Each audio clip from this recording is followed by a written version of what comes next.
Halo, ada beberapa poin pada perspektif rancangan undang-undang penilai dalam sudut pandang saya, seorang penilai.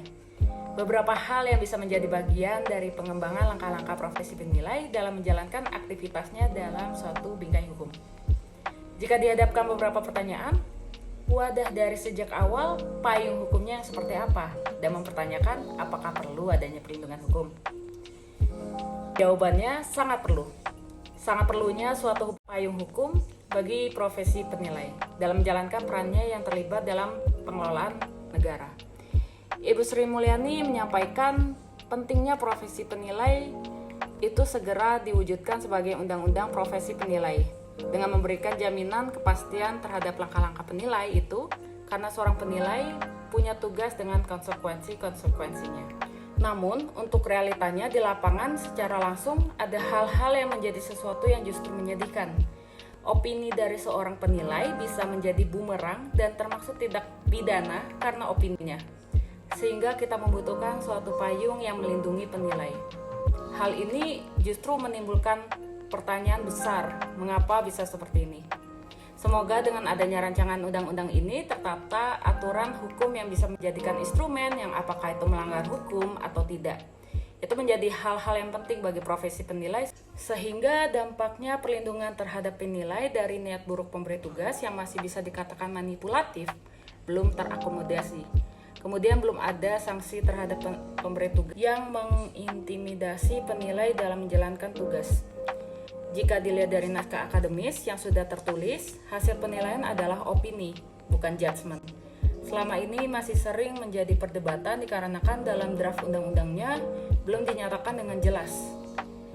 Jika dilihat dari urutan payung hukumnya penilaian, ada di peraturan di PMK. Kemudian perihal opini ini sangat menarik kita bahas melalui perspektif karakteristik hubungan hukum yang dilakukan oleh seorang penilai. Jadi seorang penilai akan memberikan opini berdasar legal standing yang mendasari. Hal ini menjadi penting hubungan hukum penilai ke pihak lain seperti klien, pengguna, dan lain-lain.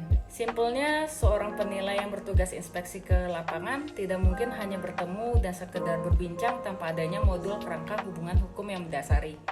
Jika dilihat dari profesional profesi lain, itu hal yang sangat mendasar.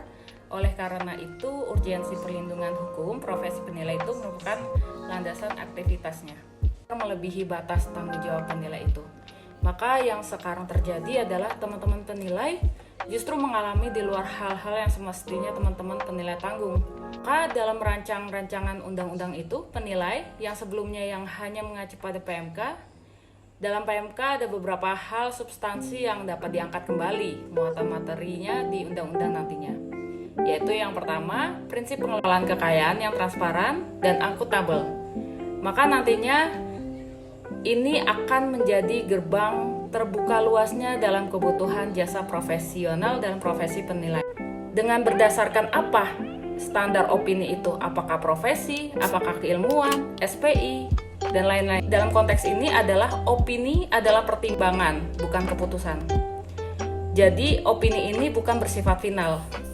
Jadi yang namanya opini itu selalu bagian pertimbangan. Keputusan itu tetap ada pada klien, pengguna, dan lain-lain. Kemudian ada opsi-opsi yang diambil dalam rangka menyelesaikan konflik penilai dengan klien. Semoga dalam rancangan undang-undang ini perlu adanya percepatan keputusan untuk melindungi profesi penilai dan juga urgensinya baik masyarakat pengguna. Terima kasih.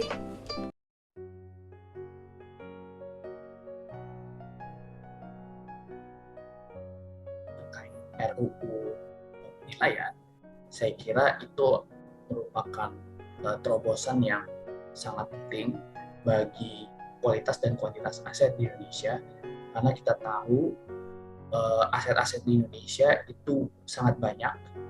Kemudian ada hal-hal yang perlu dioptimalisasi, baik itu di pemerintahan pusat maupun di pemerintahan daerah.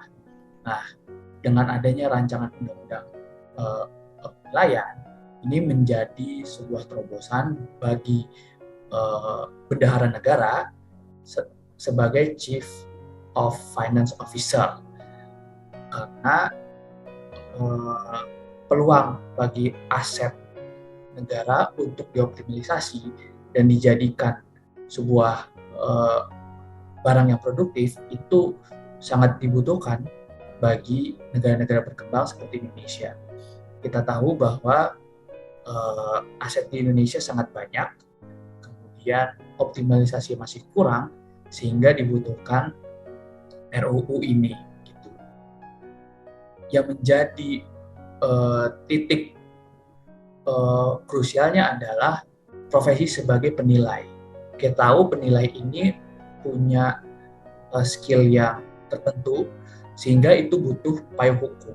Saat ini payung hukum yang ada itu hanya Peraturan Menteri Keuangan sebagai mandat Undang-Undang 1 tahun 2004 soal pembendaharaan negara. Gitu.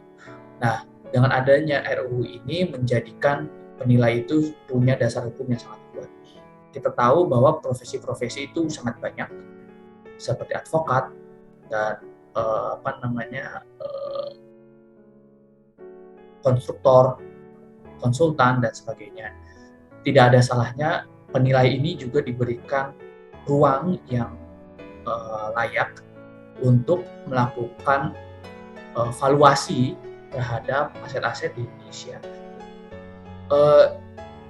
Fungsi ekonomi itu agar masyarakatnya melakukan aktivitas ekonomi. Sebenarnya seperti itu. Tapi jangan juga kita lupakan bahwa ada aset-aset yang bisa dioptimalisasi sehingga mendukung aktivitas ekonomi masyarakat tersebut. Nah, inilah yang menjadi sebuah hal yang krusial bahwa negara tidak hanya bergantung kepada sektor konsumsi, apalagi di Indonesia masyarakatnya cukup banyak, faktor konsumsi itu mendorong PDB cukup krusial. Namun kita juga mesti fokus terhadap apa yang pemerintah punya, yaitu aset. Nah, dengan ada RUU penilaian ini, penilai-penilai ini diberikan tempat yang layak untuk melakukan valuasi terhadap aset-aset kita, dan itu yang menjadi kekayaan kita nantinya.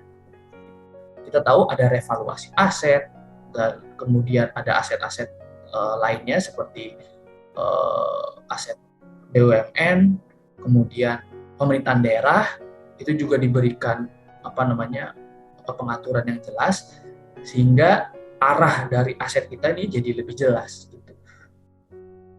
Kualitas SDM kita sudah mumpuni, banyak dari lulusan luar negeri, banyak yang juga punya pengalaman di konsultan-konsultan di swasta. Tidak ada salahnya jika RUU penilaian ini jadi fokus pemerintah. Kekayaan negara itu sangat penting, bukan hanya soal anggaran APBN gitu, tapi juga aset-aset kita yang ada di seluruh Indonesia. Jangan sampai aset-aset kita yang hilang itu terulang yang terjadi di tahun-tahun sebelumnya. Nah, inilah momentum bagi pemerintah untuk bisa melakukan terobosan, bukan hanya penerima negara yang dibantu oleh RUU harmonisasi peraturan perpajakan, RUU hubungan keuangan pusat dan daerah, tapi RUU penilai agar lebih lengkap manajemen keuangan negara kita, yaitu membidangi aset. Saya kira terima kasih.